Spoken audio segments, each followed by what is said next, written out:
Hello, everyone. My name is Zach McInnes, Senior Director of Campus Partnerships with World Strides, and the Education Abroad Knowledge Community Rep for NAFSA Region 11. That's New England.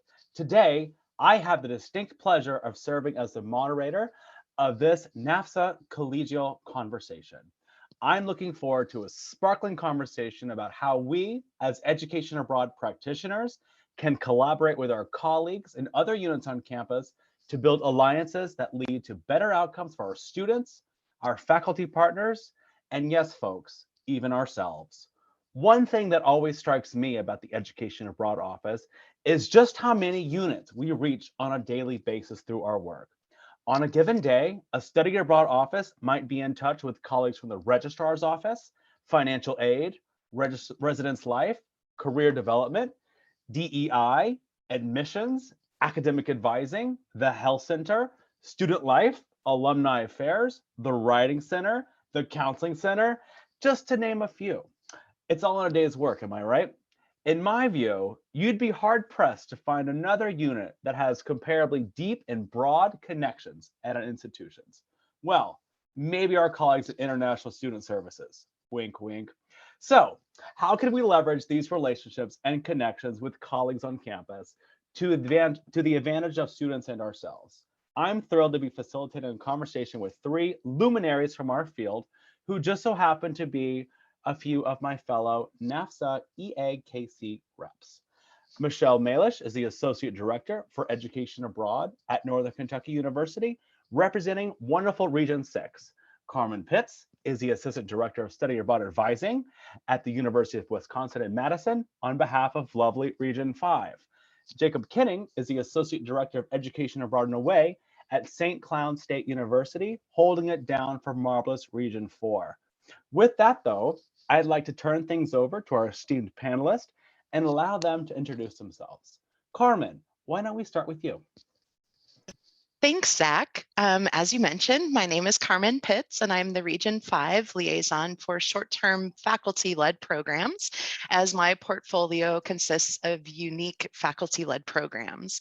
I work in International Academic Programs, or IAP, which is part of the International Division here at the University of Wisconsin-Madison.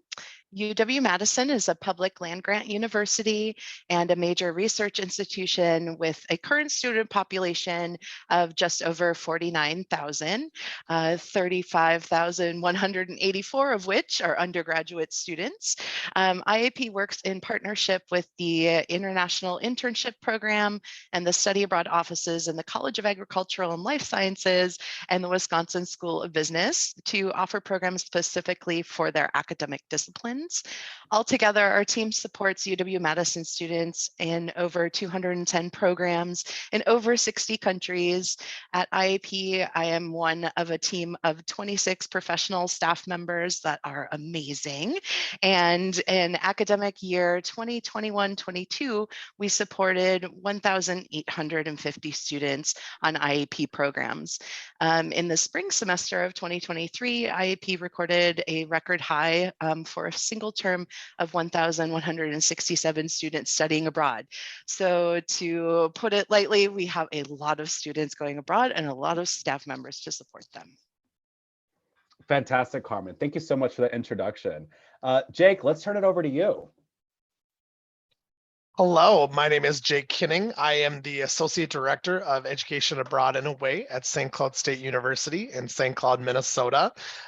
So excited to be here today. I'm also the Region 4 Education Abroad Knowledge Rep.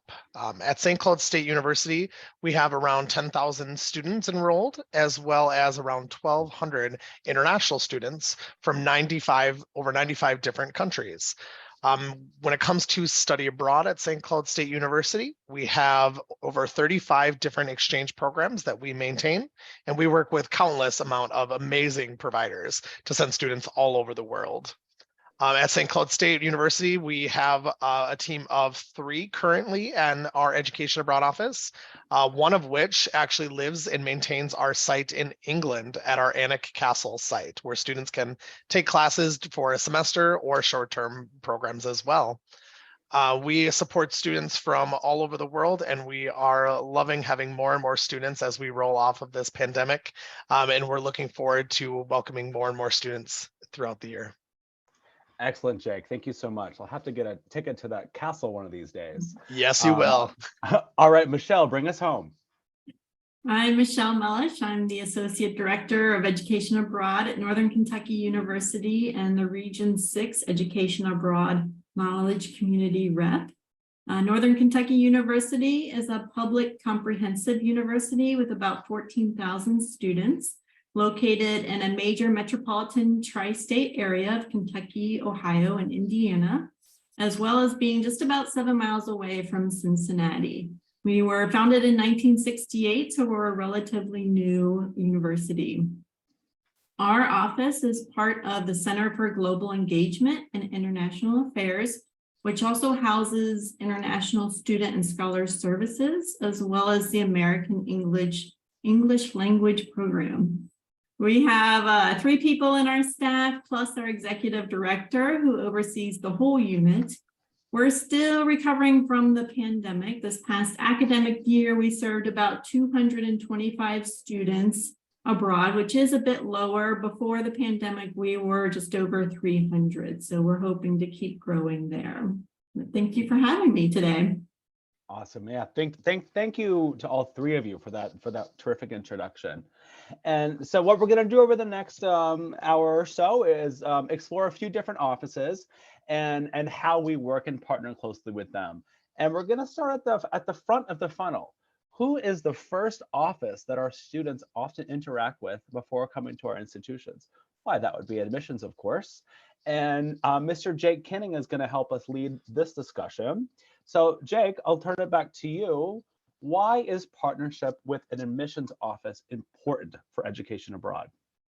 Thank you for that question. Yeah, when I talk to students, a lot of times they say, I chose your institution because of study abroad. I enjoyed the conversations I had with not only your team, but different people that I met that discussed study abroad throughout my first few hours on your campus. Like other institutions, I know that to be also true. Students are really excited when they hear that. And so if you're not in that forefront conversation with admissions and getting your materials out there and having them understand a little bit more about what it is to offer within your department, students aren't going to hear that very first time they interact with your campus. Absolutely. And so, Jake, what method did you use to reach out to admissions in the first place?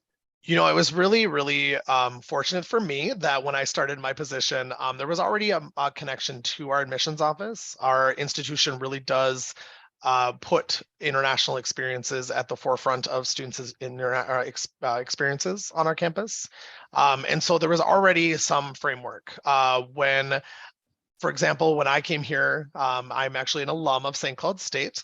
And one of my first experiences was to actually interact at an an admissions event where I got to interact with the international office. And they talked about the experiences I could have and how it related to my major. And so the admissions office was responsible for having us interact in that way. And I wouldn't be here if I wasn't, part of that experience. But something that we did as we saw this increase of need is we created different connections and collaborations with those office individuals. So we would interact with them in larger campus socials.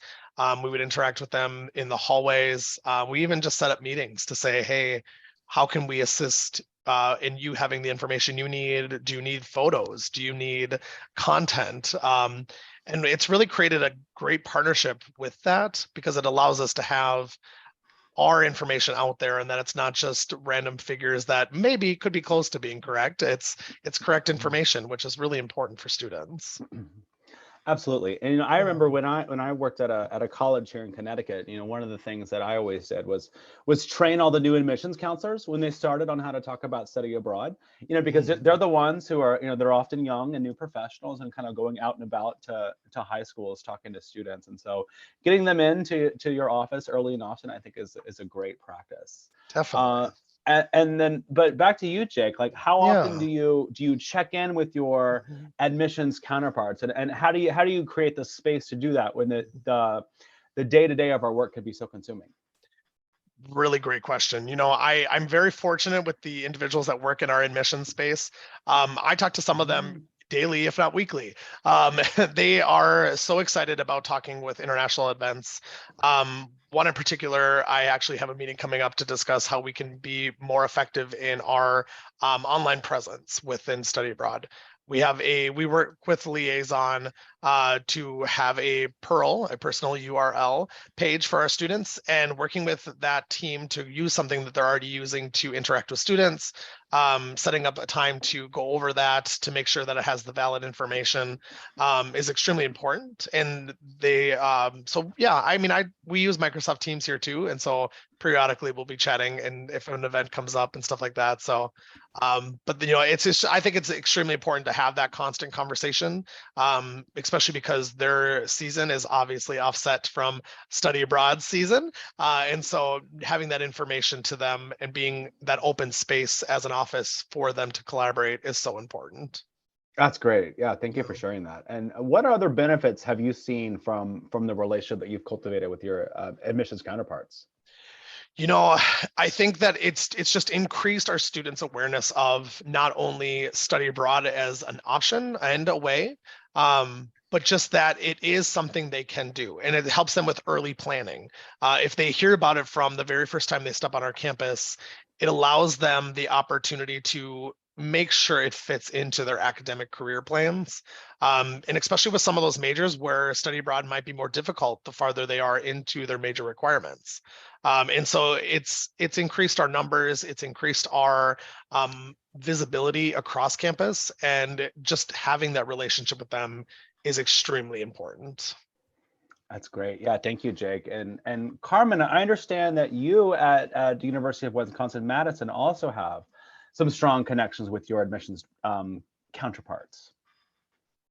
Yeah, we've worked to continue to build and develop that relationship as our programs continue to expand. So we have some really exciting programs for incoming first-year students. And so we like to work with our partners in admissions to get messaging out to those incoming first-year students, to build off of some of the messaging that they do in their outreach to those students. And like you were mentioning before, doing some collaboration with their team and doing some training with them to give them the tools that they need to talk about study abroad, knowing that they'll receive some of those questions from students.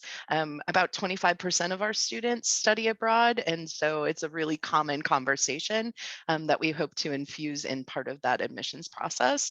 But I think that development of those kinds of trainings and those kinds of opportunities and conversations is always ongoing, given that the world of admissions always changes as well. So. Yeah. It does. They're a fast-moving field as well over there, aren't they? Yeah. Yes. Michelle, let's turn it over to you. Talk to us about the collaborations that you all have created at Northern Kentucky University with your admissions team.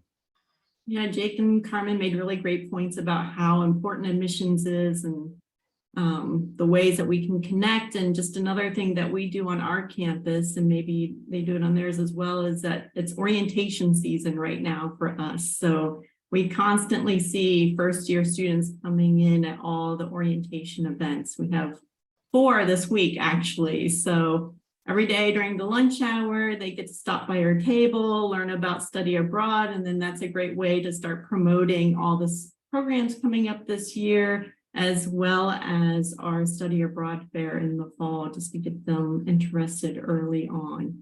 We are also able to get that grant, the passport grant this year. And so because of that, that's another way to connect with students, first-year students especially, to get that passport in their hand early and then get them right away interested in using it, hopefully multiple times throughout their career at NKU. That's great. Yeah, thank you for sharing that. So, what I'm hearing is that, students are often choosing our institutions to enroll to in the first place because of study abroad programs. So making sure that those connections between our offices are strong not only adds value to us, it adds value to our institutions as a whole, because we bring a lot of value to an admissions team, don't we? All right. Well, thank the three of you for sharing some of the brilliant collaborations that you all have had with admissions departments. And with that, I'd like to shift to the next section and return to the ever lovely Carmen and discuss how she and her team at UW-Madison have formed partnerships with career services as well as academic advisors. So Carmen, talk to us. Yeah, so we do several things to maintain contact with academic advisors. The first of which is twice a semester, we offer an academic advisors lunch series, which is something that I help to run and coordinate. And some of them have been online and some are offered in person with actual lunches. We set the topics at the beginning of each academic year. And share those out early so that folks on campus know when the signups are coming out and they can save the time on their calendars. The topics can range from updates from our office to learning about different parts of the study abroad process, ways in which the academic advisors are involved in that process, student panels, faculty panels, and panels of other advisors, kind of peer-to-peer sharing that can happen there. And the sessions take some time in planning, but we find a really strong response from our academic advisors on campus, and they're eager to hear more about the topics because they come up in conversations with the students. And that builds off of the outreach that we do to the departments. So each member of our study abroad advisor team has a set of departments that they reach out to throughout the academic year. They serve as a point person for questions for academic advisors and their department and that they might have. We send out an email each semester to these contacts and remind them of the resources that we have created on our website for them, as well as invite them to meet to talk about updates in their department and note the students studying abroad in their major. So a kind of a two-way communication that we send things out to them and then also ask for updates for them. And also to check in on their major advising pages that we work with them to create for students of their majors. This is developed over a very long time in our office and is something that is a point of pride, but is ever expanding given additions of majors and changes to majors that happen over the years. Basically, we started with departments that were already in contact with a lot with our office and then brought in from there. So once we had those kind of core offices established with the major advising pages or maps, as we call them here, then we were able to expand and show what is possible with those major advising pages. They include suggestions of programs, key times to think about studying abroad, as well as key credits that students can earn while abroad. And then overall, we just try to keep involved with our advising community that is expansive on this campus, attending different events, networking with academic advisors there, and just basically continually noting their importance and resources that we share with students. So we're always encouraging students to carry out those conversations with their academic advisors early on, as well as having those conversations with us. And helping to share a common language between the two of us, which the benefit is just vast. It helps remove some of those myths around study abroad and provide useful tools for both units to connect and support the student experience. That's fantastic. Yeah, it seems like you all and your team are doing a ton to stay in touch with academic advisors. How did this connection start between your unit and academic advisors? Was it just organic, meeting each other at the holiday party, or how did it come about, this collaboration? Yeah, I mean, I think that it was pretty intentional about the trends that we were seeing with students, but it did develop based off of relationships we already had with some units on campus. So we already have contacts with academic advisors to approve course equivalent requests. And so building off of that relationship that we already had established and then seeing the kinds of common questions that we were getting from students, and trying to lighten the load on both sides of knowledge there, and being able to develop some of those key pieces of information. So really it was about those relationships that folks already had, knowing people on campus, and then being in the spaces where the advising community is.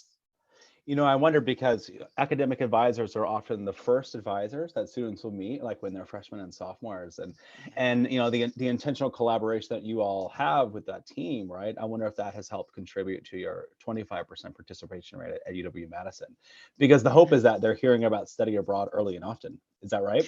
Right. And that they're having that conversation as soon as possible, and that, even at their orientation session while they're on campus, that they're having those conversations and making a part of their overall plan, and knowing the options that are available to them as well. Yeah. That's great. And, I'd like to turn things over to Michelle and ask about the work that they do at Northern Kentucky University in relation to academic advising. Yeah, I'm actually sitting here taking notes on what Carmen does because it's so beneficial. I'm like, oh, we should be doing that too. Remember, Michelle, it's not just me, right? Yeah. It's the whole office. Very large team, just to make sure. No, they're very good ideas. And I don't know if this is just our campus or if multiple campuses have this too, but we have specific master advisors on our campus as well. And so they go through an extra training to be able to give extra advice and help to students. And so they offer workshops as part of their training to maintain their status. And so we reach out to those workshop people leading those workshops and try to give more information, because study abroad is so complicated. There's so many layers, right? There's semester programs, there's provider programs, there's faculty-led programs. And so it's very confusing to advisors to keep track of all of these and how all the credits work and transfer over. So having that connection is really critical. And so we try to make that contact with them. We also have a new first-year advising hub on campus. And they're just downstairs from us. And so we're trying to make more of an effort to get involved with them and have that first contact early on with students about study abroad. That's excellent. Yeah, thank you, Michelle. Jake, what do we do at St. Cloud State in relation to academic advisors? I think that what you're hearing from all of us is how important these offices are to the study abroad process. And it's no different at St. Cloud State.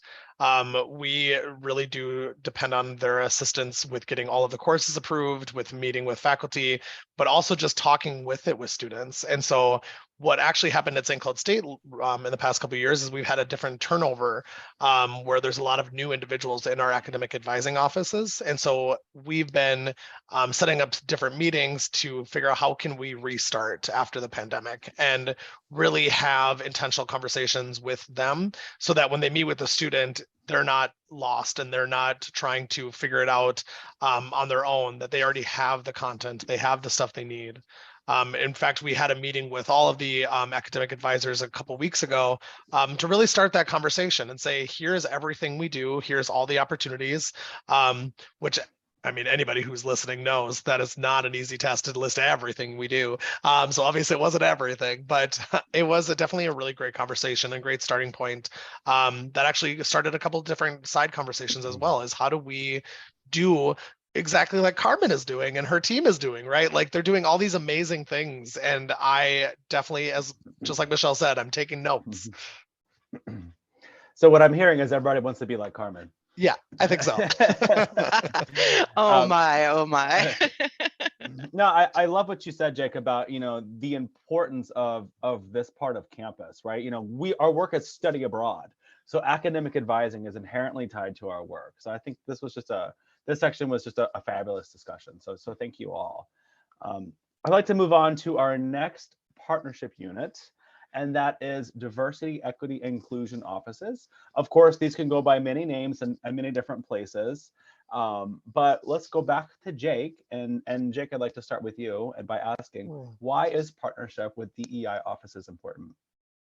Definitely. I think anybody who's listening, anybody who went to NAFSA last week will really understand, and I guess that diversity and inclusion is so important. I mean, I think that coming into studying abroad, we all have an idea of the intersectional identity components and having these conversations with students, but it has to be more. There needs to be more conversations. There needs to be more intentionality.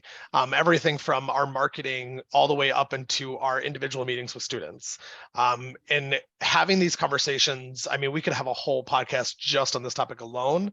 And so I think that it's so important, though, that it's brought up in every conversation, that it's brought in every time it possibly can, to continue the conversations and to show really the intersections between all these offices and study abroad as well. That's great. And yeah, thank you, Jake. And Yeah. what methods did you all use at St. Cloud State to initiate the relationship with your DEI counterparts? Yeah, so on our campus, it's really spread out. St. Cloud State's very intentional on making sure that these conversations are happening across campus. And so we do have different diversity centers. So for example, we have a women's center. We have our Center for National Studies. We have our accessibility office. We have our center, LGBT Resource Center. I can keep going on and on, but all these different identities are really there to assist students where they're at, and to assist them through different components. And so we really didn't have to reach out to a lot of them. Most of our reaching out has been lately with the new directors in a couple of the departments to say, hey, this is what we did pre-COVID. This is the way that we really kind of collaborated with your department. Now that you're new and you're the new director, or you're the new associate director, you're the new, how do we really work with you, and how do we collaborate with you? And some of it's been a start, and it's been us having to reach out to their departments and saying exactly that. Some of it has been, oh, this situation happened, and hey, nice to meet you. Let's continue this conversation because we haven't had time to connect since you started. I think COVID did that to a lot of us, where it's restarting some of these connections with different departments that maybe the person retired or changed jobs to another institution, and it's so important to keep those conversations happening, though. That's great. And so, given that, DEI is everyone's work, and there's so many different folks on our campuses touching DEI matters, how do you, Jake, and your team, keep up, and how often you check in, and what are your tips and tricks for maintaining relationships with these offices?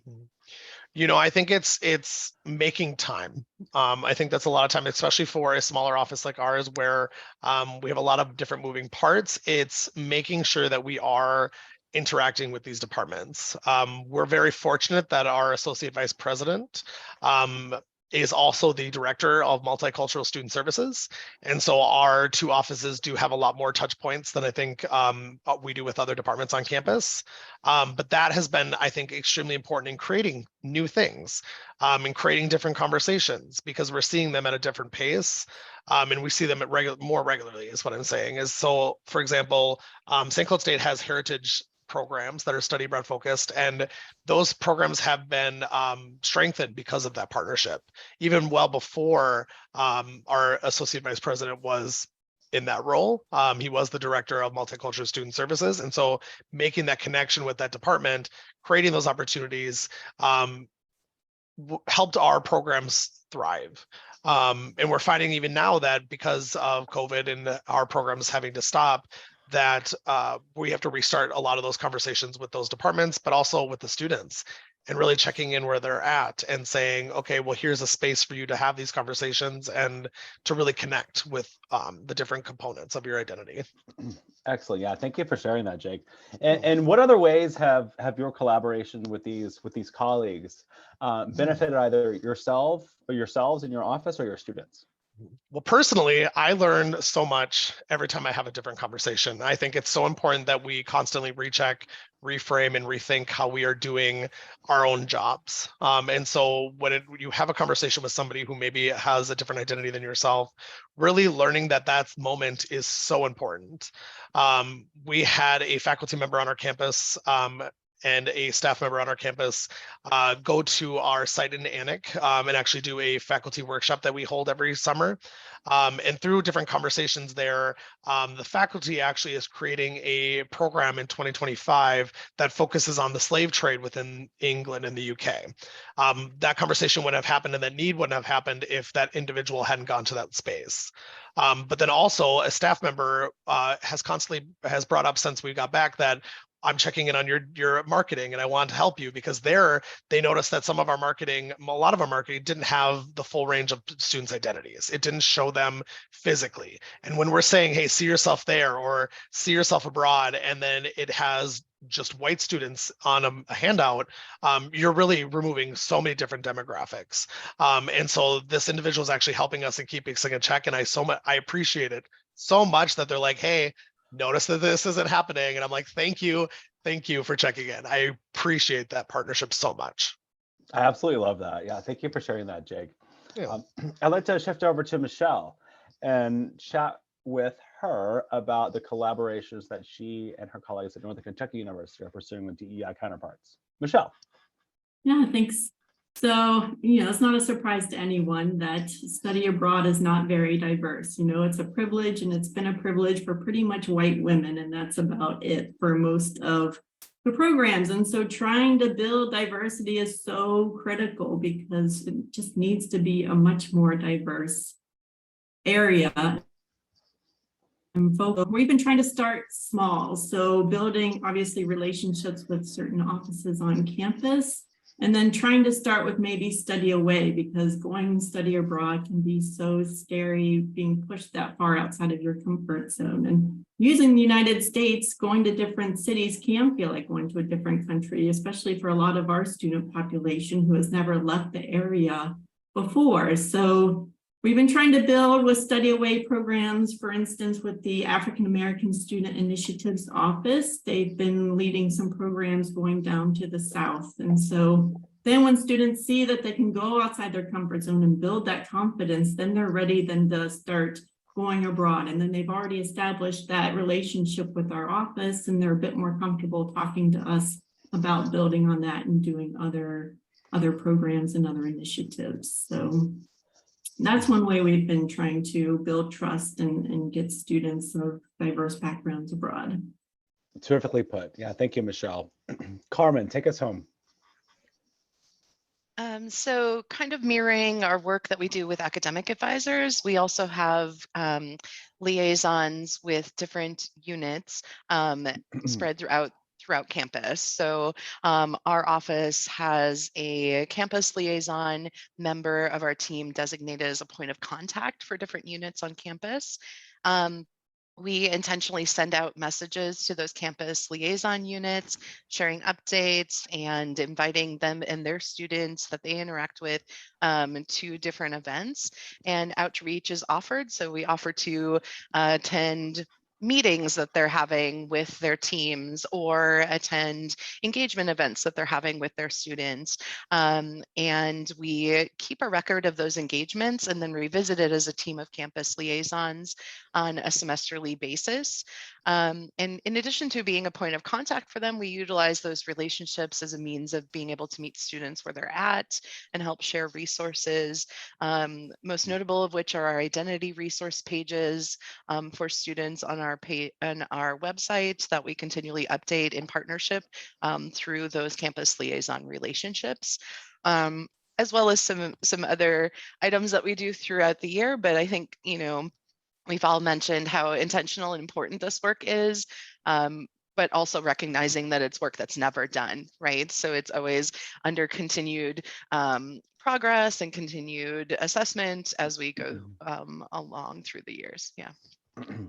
Terrific. Yeah. Thank you, Carmen. Thank you, Michelle, and thank you, Jake, for that discussion. With that, I'd like to move us along to our next topic, and that would be how we partner with student health and counseling services. And as we all know, there has been a rise in collaboration with especially counseling centers, especially on our campuses, due to the changing needs of Gen Z. And so I will start out with Michelle for this section. Ms. Malish, why is partnership with student health and counseling services important? Yeah, so this is a good partnership that we have on our campus in terms of physical health, but then mental health as well, which we've been seeing more and more in different sessions, and it's been coming up more as an important topic on our campuses. So in terms of physical health, we've had a really good relationship with our health office on campus. They review all of the health forms that students fill out that are going on faculty-led and semester programs. And so they've been really helpful in identifying students who maybe show more red flags, not to prevent them from studying abroad, but just to have a conversation with them about, what medications are you taking? Do you have enough for the time you're going to be abroad? Are there any prohibitive factors when you go to this country carrying this kind of medication? What plan do you have with your doctor in order to make sure that you're going to be healthy the entire time that you're abroad? And so those are critical conversations to have because prevention is so important in these kinds of health matters. Same with mental health. So we have a strong relationship with our mental health counseling center on campus here. With every student who studies abroad, we send a list of all those names to certain offices on campus, such as student conduct rights and advocacy, but also mental health counseling, disability services. And so again, they look at this list of students and try to, see if there's any students who maybe you need to have an extra conversation with. And with mental health, they don't really tell us anything, but they will give those names to their counselors, and then the counselors can have conversations with anyone they're seeing in their office to help them prepare as well to have a successful study abroad experience. So like I said, prevention is just so key with these kinds of health issues, that we take as many steps as we can to make sure that students are successful when they're abroad with their health. Hear, hear. Yeah, thank you for sharing that, Michelle. And how did you initiate the relationships you have with the health center and with mental health at Northern Well, Kentucky? we're very fortunate in the building that we're in. So our building is kind of a one-stop designated center for various services, such as, like I said, the Student Success Hub. But then we're also very fortunate that our health and mental health counseling is just the floor above us in our building. So building that relationship was quite easy. We just marched ourselves up the stairs and said, hey, let's have a conversation and work together to make sure our students don't have any issues while they're abroad. And so, they're also very critical during the pandemic too. So we had an international working group that created all the policies during the pandemic. And so we had representatives from counseling and wellness on our committee as well. And so in terms of physical health, they were critical in getting the vaccinations out, helping us with testing before students went abroad, all those kinds of services, as well as giving out test kits to students who were going abroad during that time. The power of proximity, am I right? Yeah. I love that you were able to just, walk up the stairs and connect with colleagues and better serve students. I think that says a lot. What are your tips for, maintaining a relationship with folks like these on our campuses, and how often do you check in, and kind of what's your rhythm of communication?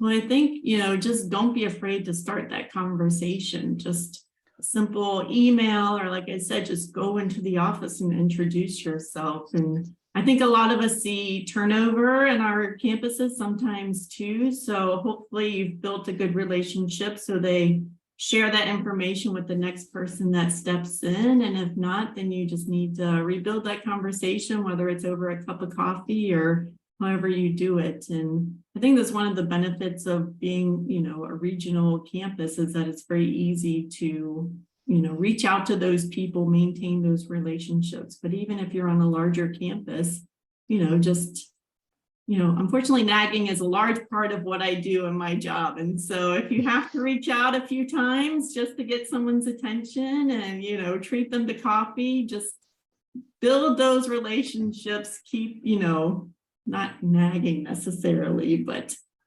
friendly reminders, maybe we should say. I too believe in the power of the follow-up, Michelle. Uh, and what are some other benefits that you have seen from these relationships, both to your office and to your students? Well, I think it just makes students more comfortable too, knowing that we're aware of these situations, that we really care about them, and that we're taking steps to make sure that they have the best experience when they're going abroad as well. So, and it makes the faculty a lot more comfortable too, knowing how to have these conversations, because especially on faculty-led programs, we're asking faculty not just to teach a class, we're asking them to be a nurse and a mental health counselor and a disciplinarian and all these roles that maybe they're not comfortable or familiar with. So if we can have these connections with these offices, then they feel more prepared and more comfortable to have these conversations and deal with these situations when they're abroad too. Fantastic. Yeah, it helps everyone, doesn't it? Yeah, thank you, Michelle. Sure. Carmen, University of Wisconsin-Madison, what are you all doing to connect with these units?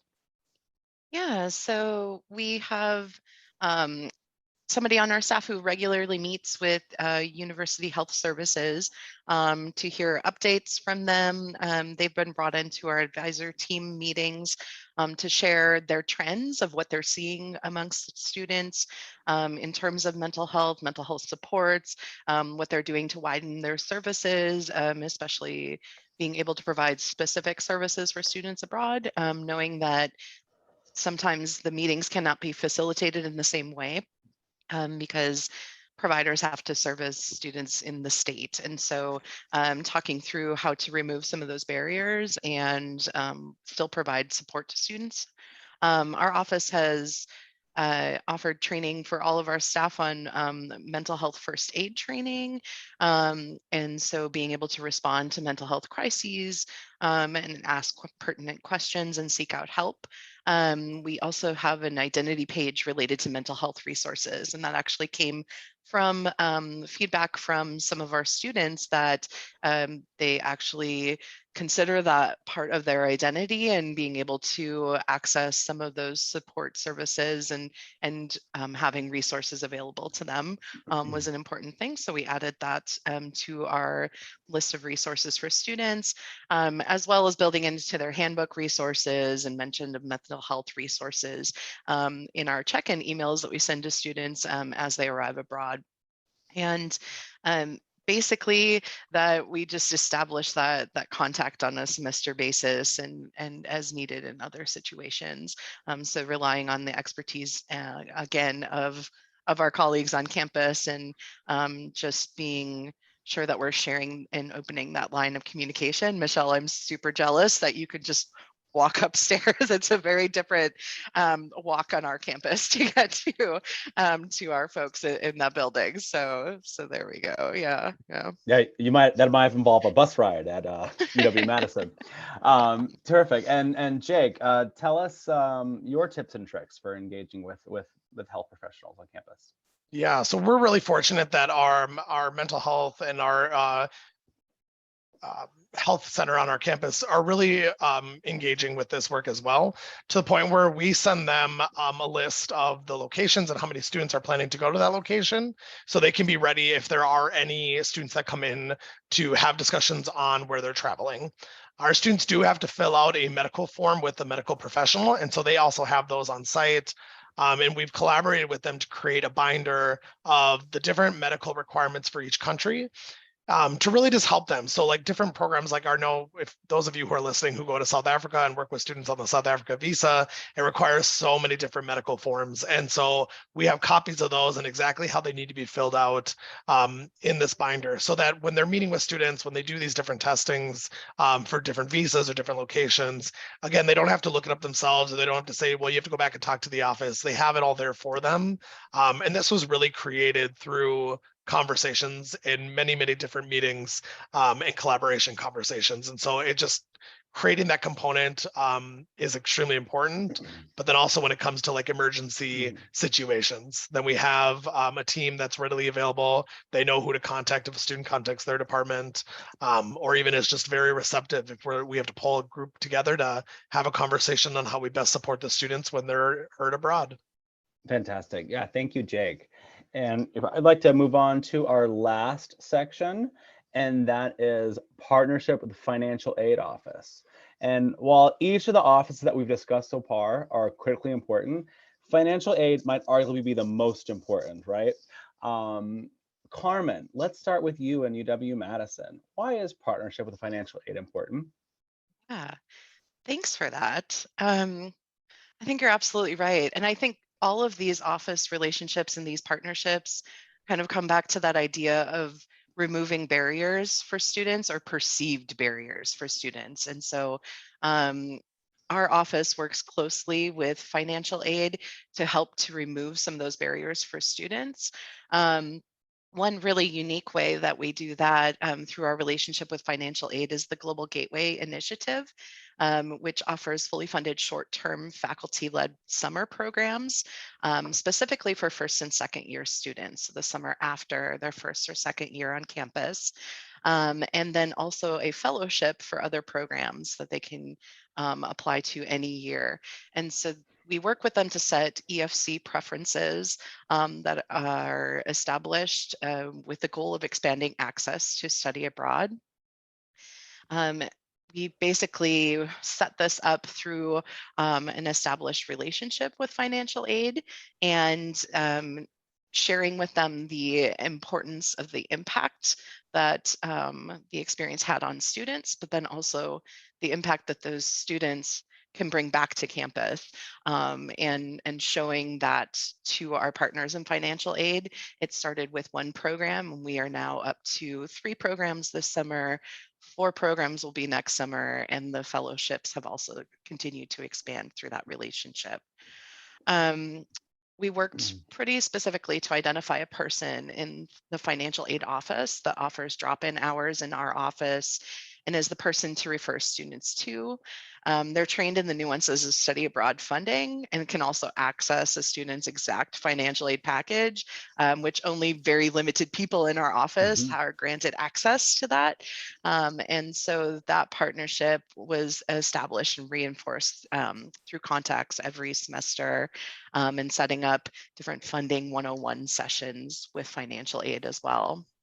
That Global Gateway initiative is very impressive, Carmen, and thank you for sharing that with us. I did want to ask, how did your office kind of initiate this partnership with financial aid? Yeah, so it was originally established with a provider and an idea from our director of a program that he had done at a previous institution, and having that kind of faculty-led model. And so the funding was set up on a first year only basis. And then after the continued success of that program, that investment has continued to grow. They also have a goal of getting more students abroad, and helping to remove that barrier in financial aid. And so that kind of shared goal that we've continued to build on and reinforce. So there's a lot of intentionality around the partnership that we developed with financial aid to continue that Global Gateway initiative. We invite them to a reception each spring to meet the students that are going abroad and help hear the stories from the students who have returned, to share out that impact that that investment has had on their education, on their development for future career paths, et cetera. The students all contribute to blogs as well, and we create an impact report at the end of the cycle to show the impact that it has had. So continuing to cultivate those relationships by showing them the impact of their investment has proved to be very helpful in continuing those conversations on a yearly basis about funding for the next year.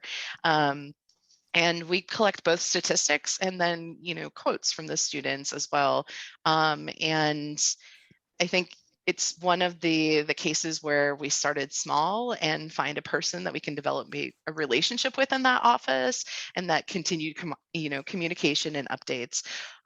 We offer to train new employees on that and attend monthly meetings of their team, and and rely on that expertise, but also to express the gratitude, right? And show that impact that they have. Yeah. That expressing the gratitude and showing the impact of their work is huge. I love that you're the intentionality behind that. What are some other benefits that you have seen from your collaboration with financial aid, both for you and your team and for your students?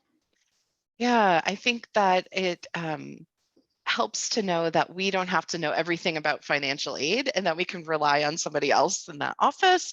It has been a very large blessing, especially given approaching changes to financial aid packages and funding on campus to begin with. And so knowing that we don't have to know all of that and that we have a point person to send the students to is really helpful. And knowing that we can always bring in that contact from financial aid when we're considering scholarships in our office, when we're having conversations about what kinds of trends they're seeing, what kinds of resources they have available to students, especially in a high need situation. And so being able to have that is just valuable beyond words, right? It's a complicated process that thankfully we don't have to know everything about, and we can rely on their expertise and bring them in. And they do the same, you know, that when they are getting questions from students, or if there is a new type of program, that we're sharing those things out with them as well, and that they know that they don't have to know everything about study abroad either, and that we can have that mutual relationship. Towards true collaboration. Yeah, thank you for sharing that, Carmen. That's great. Jake, what tips and tricks do you have about partnership with financial aid from the St. Cloud State University perspective? You know, we're very fortunate that we have, again, I think I just keep saying this with every one of my answers, but we really do have some amazing people in our financial aid office that love to collaborate and learn more. Some advice I have, I mean, really when it comes to financial aid, it's such a complicated topic. And I think that for me, it's been one of those things where it's so in depth when it comes to grants and scholarships and how it all works, that I make sure that I create a great partnership with that department. Make sure that I understand a basis where I can say, okay, this is the exact person you should go to talk to in that office for this topic. You need to talk to this person for this topic. But that also helps me. So if I'm ever working with a student and I need a consortium agreement, and I need to figure out how it works, I know exactly who to call in that department. So I think it's important for as professionals to know what each person in that office does, to allow your side of the advising and understanding your processes with students to also be beneficial. Terrific. Yeah, thank you, Jake. Michelle, what did we miss about collaboration with financial aid? Yeah, I think Jake made a great point that it is so complicated and it is such a big stressor for students. Like nothing can be done without having the finances to be able to go abroad. And so having a contact with that student or with that office is so important. So not only does, you know, we have someone that we can tell students to go to, but when a student is sitting over in financial aid and going through all these complicated grants and loans and scholarships, and it's just not working, that somebody in financial aid knows us and knows who to direct the student to help them make it work out. So very critical. We have so many different kinds of scholarships on campus that they are just so helpful in getting all of those dispersed to the students when they need the funding. And there are certain scholarships like the Gilman that you need a financial aid advisor to go to. And so when you're in an office with turnover, you're like, oh gosh, who is going to be there now to approve and make sure the students get this so that they can get this money? So yeah, very important office for sure. That's great. Yeah, thank you so much. And as we begin to wrap up here, I just have one final question for each of our esteemed panelists here today. What tips or advice do you have for international educators or other institutions in reaching out to offices on their respective campuses? And Carmen, let's start with you. Thanks, Zach. I think, you know, I think of the questions that I might ask myself, and if I were have to start these relationships over again on our campus. And I think It's always good to start with that low-hanging fruit, so to speak, and consider some questions about what relationships you already have on campus, and how you could increase that outreach or build in continual communication or ways to collaborate together.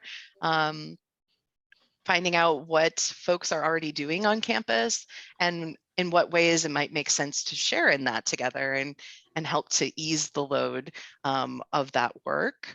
The more I learn about what others are doing on campus, the more ways I think about ways in which we could work together to learn more about each other's expertise and help to support students even more. And it's such a great reminder that we don't have to know it all, and that we're able to rely on the expertise of others to help students ultimately. I think that's a great line. You know, we don't have to know, we have to know a lot in this field, but we don't have to know it all. And by relying on our colleagues, that's how we best serve our students. So thank you for that, Carmen. Jake, what are your tips and tricks? You know, I was reflecting on this question a little bit, and I think that the best thing I could really come up with at the moment is just kind of be ready for people to not be ready for that conversation. I think a lot of times we talk about meeting students where they're at. I think it very well happens with your connections across campus. You don't know what's going on in that department. There may be all new people and they're still getting used to the job. Or it might just be that they just don't have time right now. And I think that knowing that and going in with that and saying, okay, well, we'll follow up on this later. I just wanted to say hi and introduce myself. I think it's totally fine to start that as just more of an introduction and creating that partnership long-term. It's definitely not a run, it's a marathon. I'm saying that wrong, but you all know what I mean. But it's definitely a process, and I don't think it needs to be done within days. It's definitely throughout years that you're working with these people. So it's almost like practicing some of the skills that we teach our students learn during education abroad, right? Yeah, exactly. Empathy, patience, understanding for difference. So I love that approach, Jake. Yeah. And Michelle, bring us home. What are your tips and tricks for cultivating relationships with other offices? One thing that I have found super helpful, especially these last couple of years, is just getting involved on campus. So join committees. I recently joined Staff Congress, and that has been really helpful in getting to know a wide variety of campuses all across the university. So oftentimes, unfortunately, I kind of feel like the problem child on campus, like what we do doesn't always fit neatly in with what is going on at the university. And so having to translate that into a language that somebody can understand can be really complicated. So if somebody already knows you and is comfortable with you, then it's a lot easier to have that conversation and make them understand what you're trying to get across so that you can do it best for the students, for the faculty, and for the university moving forward. Well, I can't imagine a better place to end it than right there. Thank you to our wonderful panelists for such a lively discussion today. Carmen, Jake, Michelle, the three of you represent the very best in education abroad, and I'm so proud to serve the NAFSA Education Abroad knowledge community alongside you in our respective regions. I'd also like to thank our fearless leaders, Emily Dougherty from Cornell University and Joelle Brown from NAFSA. Hi, Joelle. And to our listeners, thank you so much for joining us for this collegial conversation. I'm your guest host, Zach McInnes, and please make sure to join us for the next episode.